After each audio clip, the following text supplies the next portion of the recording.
Boa noite, amigos queridos do Centro Espírita Fé, Esperança, Amor e Caridade. Sejam todos bem-vindos à nossa live. E nós queremos agradecer imensamente o convite na pessoa do presidente da casa, nosso querido Luiz Carlos. Um grande abraço a todos que estão nos acompanhando.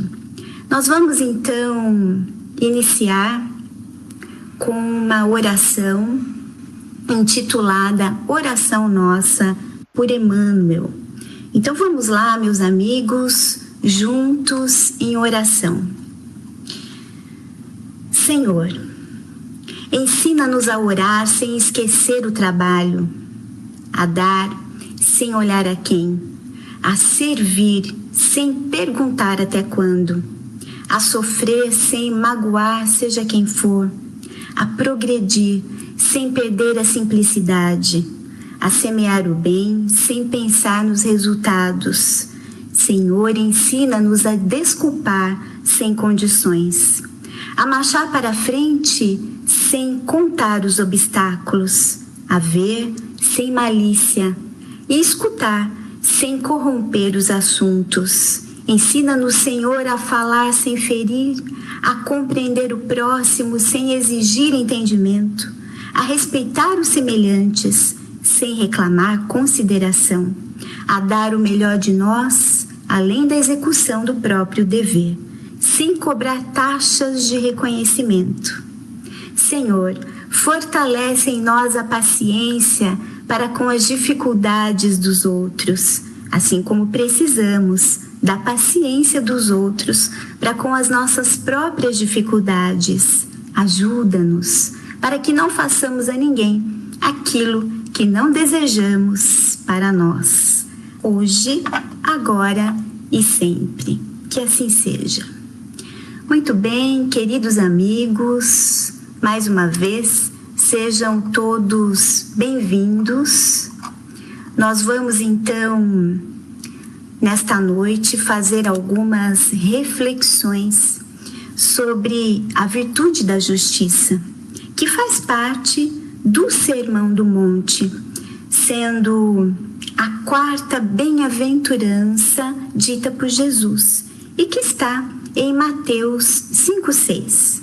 Bem-aventurados os que têm sede e fome de justiça, porque serão fartos.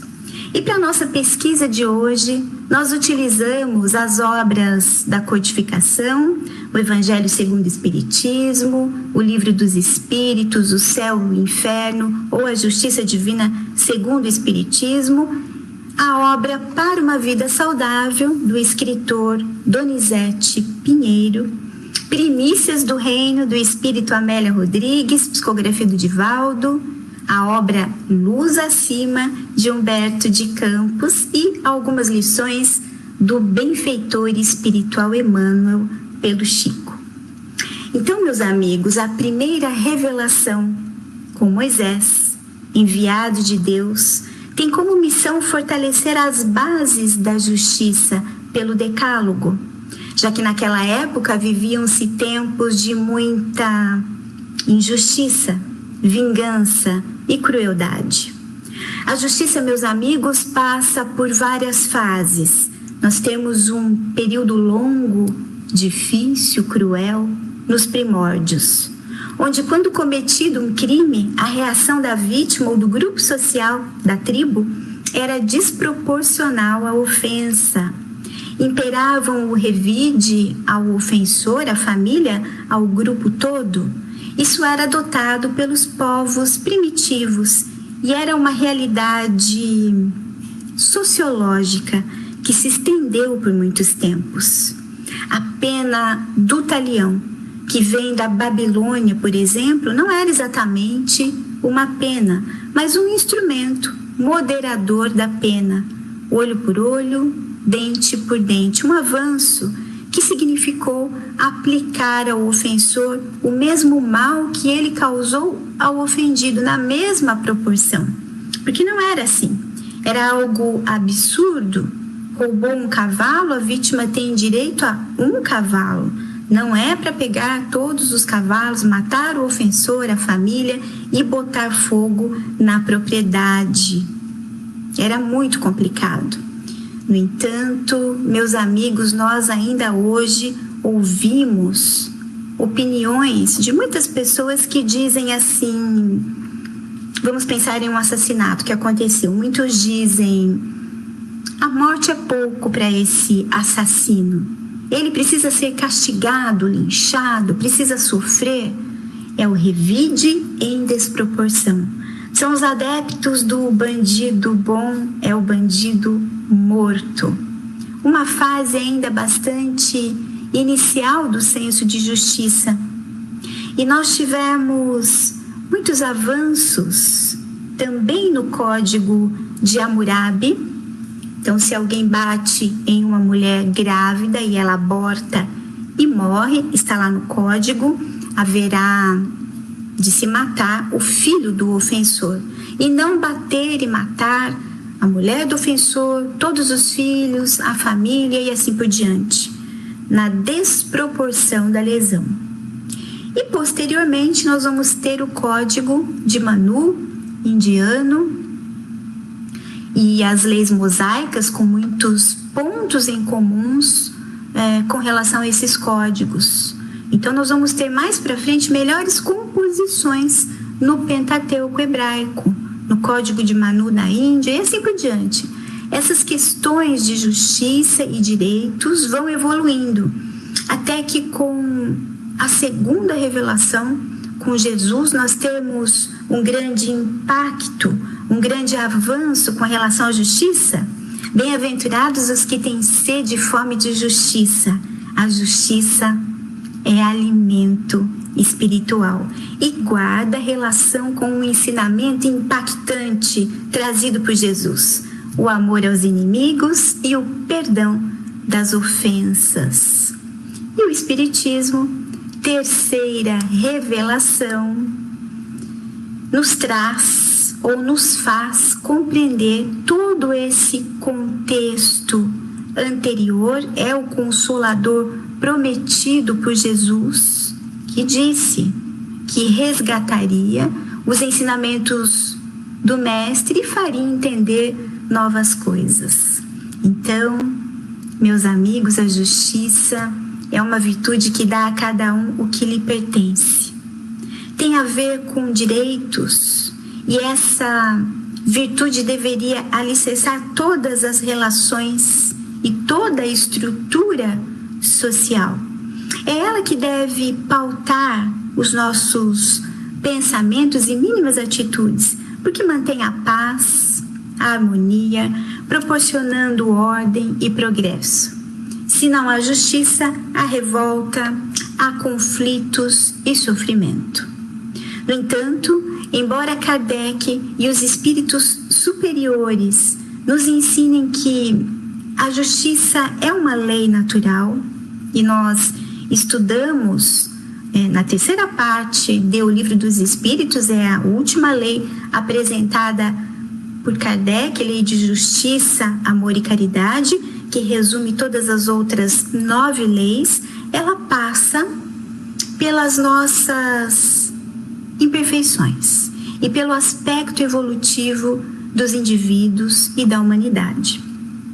Portanto, os espíritos superiores vão nos dizer, lá na questão 873 do Livro dos Espíritos, que o sentimento de justiça é natural. Deus colocou no coração do homem e desenvolve-se pelo progresso moral. Então, o senso de justiça faz parte da configuração humana feita por Deus e vai se ampliando cada vez mais ao longo das reencarnações, conforme a aquisição de conhecimento, desenvolvimento da inteligência e da consciência. Então, a espiritualidade vai nos explicar que os homens entendem de maneiras muito diferentes o mesmo fato considerado justo para um é injusto para o outro. Então, depende da leitura que o indivíduo faz da vida. Porque, em geral, nós misturamos os nossos conteúdos íntimos, as paixões ao julgamento, alterando o sentimento de justiça, como acontece com a maioria dos outros sentimentos naturais. E isso faz com que as coisas sejam vistas sob um falso ponto de vista, um outro prisma.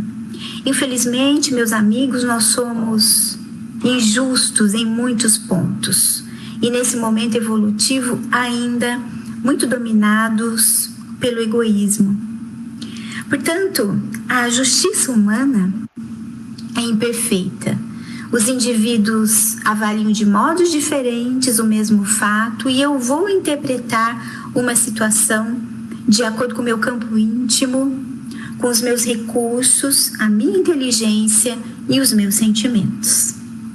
Sendo assim, nós somos espíritos em diferentes graus de amadurecimento e a nossa capacidade de análise e senso de justiça também são diferentes. Mas qual é a definição de justiça dada pelos espíritos da equipe de Jesus em O Livro dos Espíritos? Então eles vão nos dizer que justiça significa respeito aos direitos de cada um. Mas as leis humanas são imperfeitas e só regulam algumas relações sociais. Então, o que realmente importa, meus amigos, é o tribunal da consciência na vida particular. Porque nós podemos estar em um país, por exemplo, onde o aborto é legalizado. Mas nós espíritas sabemos que perante a lei de Deus é crime. Então, importa a nossa consciência perante o fato. E embora o senso de justiça seja inerente à alma, ele deve ser estimulado pela educação e exemplo, sob responsabilidade dos educadores, dos pais, dos responsáveis. Então, o desenvolvimento dessa virtude, como todas as outras, faz parte do processo de educação do espírito dos nossos filhos e devemos estar atentos. E aí, meus amigos, nós precisamos ter muito cuidado para não confundir as coisas, porque justiça com as próprias mãos é vingança. E muitos pais ensinam os filhos a revidar. Então, o amiguinho que bateu lá na escola, o pai ou a mãe vão lá e falam assim, vai lá e bate também. Ele te mordeu, vai lá e morde também. Estimulando a resolver as coisas com agressividade, vingança.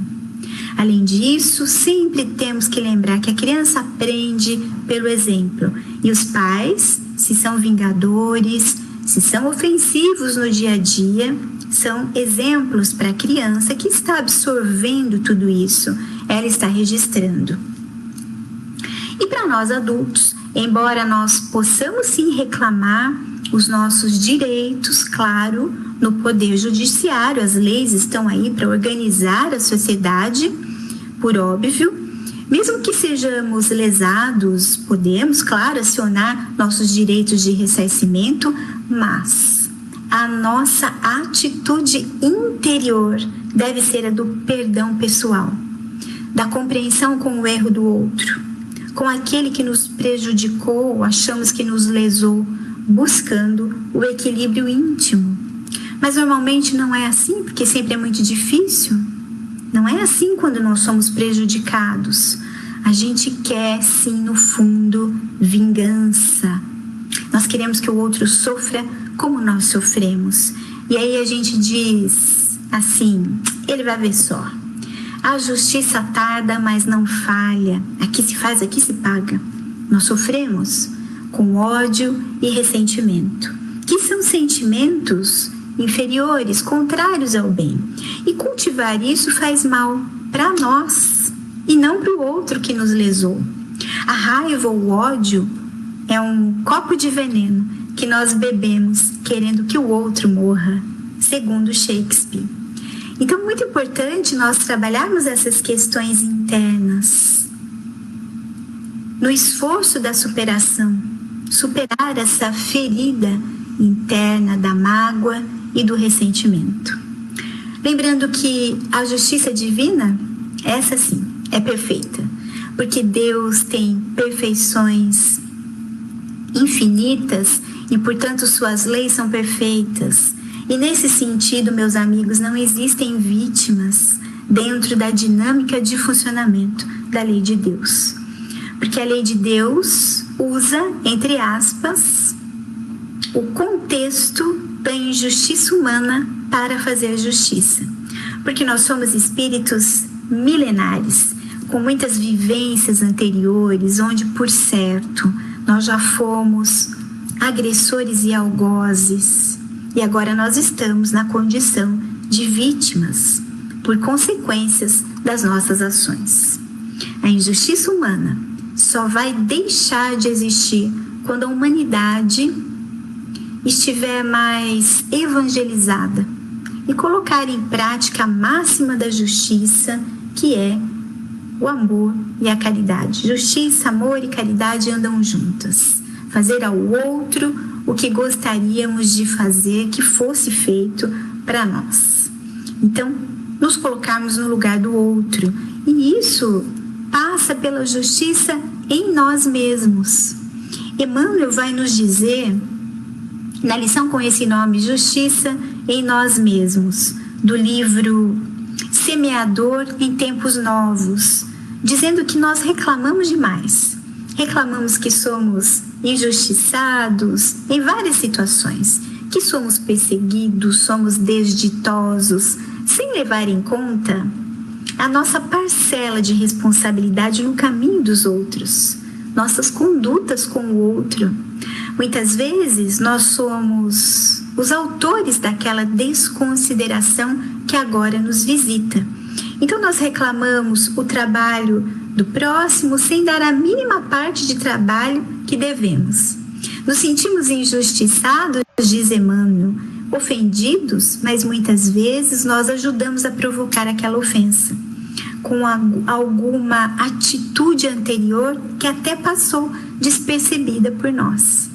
Então faz parte do processo de justiça, de desenvolvimento da virtude, examinarmos a nós mesmos, ouvindo a própria consciência, para nós não entrarmos naquela frase de sempre, que é assim: se fosse comigo eu não teria feito isso, se fosse comigo eu não faria assim, eu jamais faria uma barbaridade desses que aquele fez comigo. Mas será que nós estamos corrigindo os nossos atos? Porque todos nós somos falhos, somos pessoas comuns, a gente erra, nós ofendemos o outro, magoamos. Então, meus amigos, Kardec e os espíritos da codificação nos orientam que esse senso de justiça deve ser cultivado em todos os momentos, pelos pais que educam os filhos até os governantes de uma nação, praticando a justiça e a misericórdia, que consiste no perdão das ofensas e que não é fácil, por conta do nosso orgulho. E quanto maior o orgulho ferido, menor a capacidade de perdoar. Mas nós devemos nos esforçar para construir o perdão dentro de nós. E a doutrina espírita nos ajuda, pela compreensão dos graus e níveis de evolução de cada um, entendendo os aspectos espirituais envolvidos que fazem parte do nosso aprendizado. Então, meus amigos, amor e caridade são complementos da lei de justiça. E a caridade, tal qual entendia Jesus, é o famoso BIP, que é o tripé que deveria regular todas as relações humanas: benevolência para com todos, indulgência para com as faltas alheias e o perdão das ofensas. Mas até com o bandido que está na cadeia, aquele malfeitor, sim, ele está se reajustando com a lei. E se é culpado e não foi enquadrado nas leis humanas, está impune, não podemos nos esquecer que a lei divina, A justiça divina é inexorável, meus amigos. Ela vai agir no tempo certo. Mas isso não cabe a nós. É com o infrator e Deus. Portanto, nós vamos ter na obra O Céu e o Inferno, ou A Justiça Divina, segundo o Espiritismo, Kardec faz um belíssimo tratado jurídico-filosófico que vai descrever o processo, as partes, as penas e os gozos.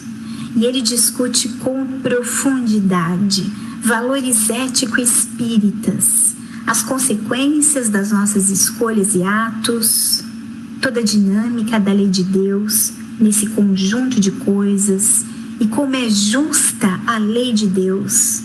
Kardec nos explica nessa obra que cada falta cometida tem que ser reajustada, consertada, através de um mecanismo divino natural de arrependimento, expiação e reparação de cada falta, através do amor, do bem.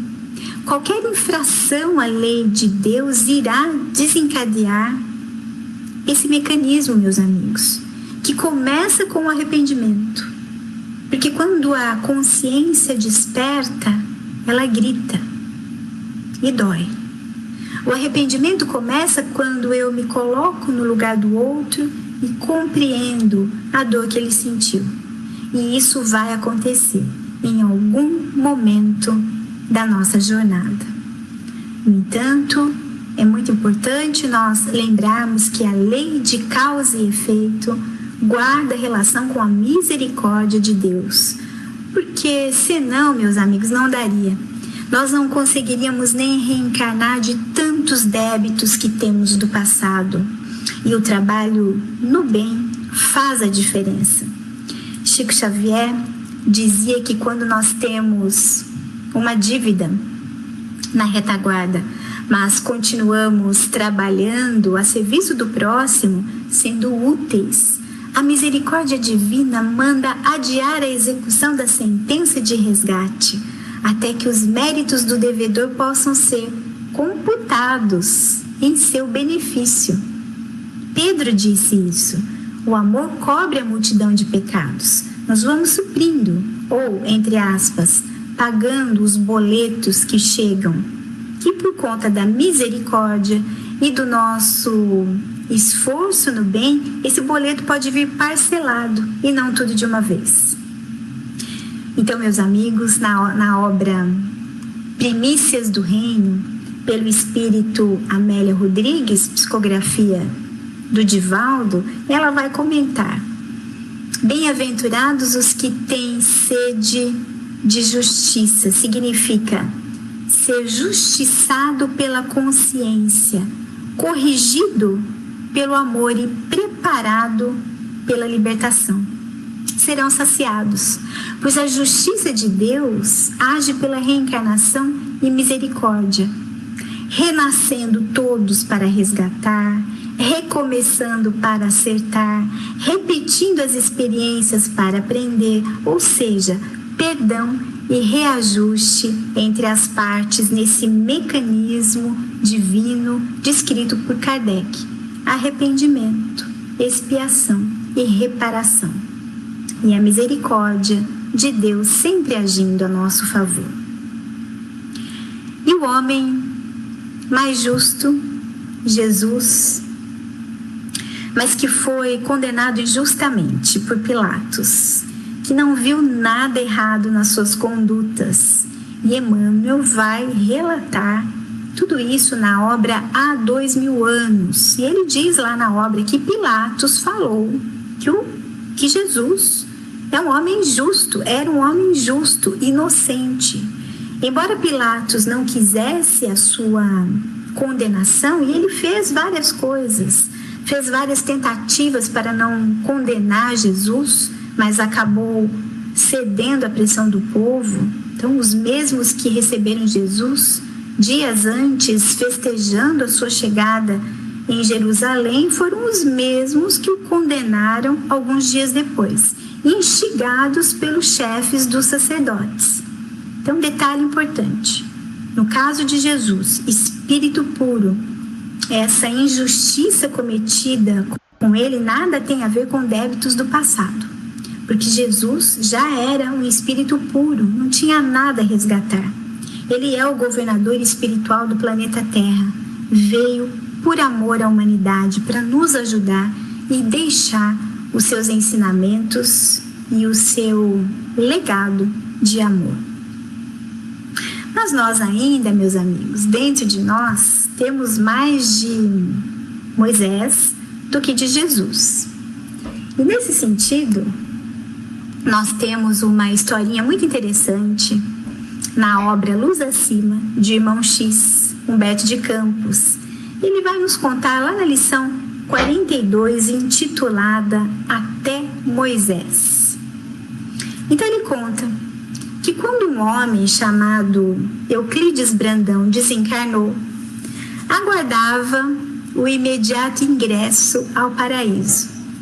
Ele viveu na terra, de Bíblia na mão, consultando sempre diversos textos, dizendo que seguia os mandamentos. No entanto, ele se surpreendeu, porque ele era tratado no plano espiritual sem considerações especiais. Chamado a esclarecimentos, então ele vai ter um diálogo com o funcionário da justiça divina. Então Euclides Brandão pergunta se não há uma ordem determinando a sua transferência para o céu. E o interpelado responde cordialmente, sempre muito bem humorado, que não foi expedida nenhuma resolução superior nesse sentido. E ele pergunta, mas o amigo era cristão? E Brandão explica, já mordido no amor próprio: eu aceitei Jesus integralmente. E aí o funcionário diz, mas aceitou e o seguiu? E ele diz, perfeitamente. Lia o testamento dia e noite. E o funcionário da justiça divina pergunta, mas você lia e praticava? E o Euclides Brandão diz, com a máxima exatidão. E aí o funcionário perguntou, mas você se aproveitava do evangelho para se renovar em Cristo, revelando-se melhor no aprendizado da sabedoria e da virtude? A essa altura, Brandão já estava passado, totalmente melindrado com as interrogativas, e ele responde que sim. E o fiscal das esferas superiores, para entender o que estava acontecendo, pede para ele fazer uma lista com seus dados autobiográficos, ou seja, como que ele era, né, de uma maneira sucinta. Então Euclides Brandão começa assim, eu, já demonstrando o gosto de se exprimir em primeira pessoa, eu fui um homem justo na terra, tive o cuidado de preservar essa característica forte da minha personalidade. Se recebia bondade e respeito, eu devolvia na mesma moeda. Aqueles que me agradavam, eu sempre ajudava com a minha influência. Aqueles que tinham minha simpatia sempre foram beneficiados por mim. No entanto, a todos que me fizeram mal, eu retribuí conforme me fizeram. E também não ajudei malfeitores. Quando molestado pelos maus, eu sempre os corrigia. E se eles me incomodavam, eu duramente punia com aspereza. Não me calava ante qualquer desafio, não. Pisado pelos outros, eu dava o troco. Aí disse Brandão, olha, não suponha você que eu exercia a justiça com facilidade, porque para um homem da minha estirpe, que procura ser sempre equilibrado e cristão, a experiência terrestre é muito ingrata.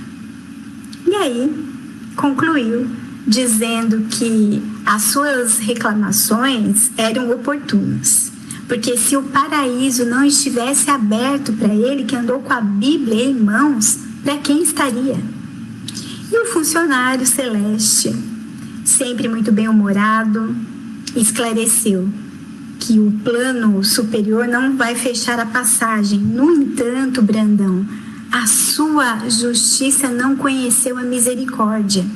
E Brandão disse, mas eu nunca assumi compromisso sem consultar os textos sagrados. E o funcionário disse, sim, você chegou até Moisés, mas voltará naturalmente pela reencarnação, a fim de prosseguir o seu aprendizado agora com Jesus Cristo. Você está muito atrasado, Brandão, mais de 2000 anos de atraso. Então, meus amigos, e nós? Como será que nós estamos em termos de justiça? Chegamos até onde? Será que nós não somos como Euclides Brandão? Sendo assim, que nós possamos avançar cada vez mais até Jesus, nosso Mestre, no esforço da justiça, da misericórdia e da paz interior. Muito bem, meus amigos, nós estamos aqui finalizando a nossa fala. Queremos agradecer a presença de todos. Temos aqui os cumprimentos do Luiz, Vandre, a Laura.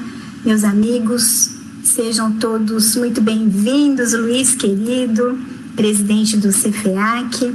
Então, nós queremos agradecer mais uma vez, mandando um beijo a todos.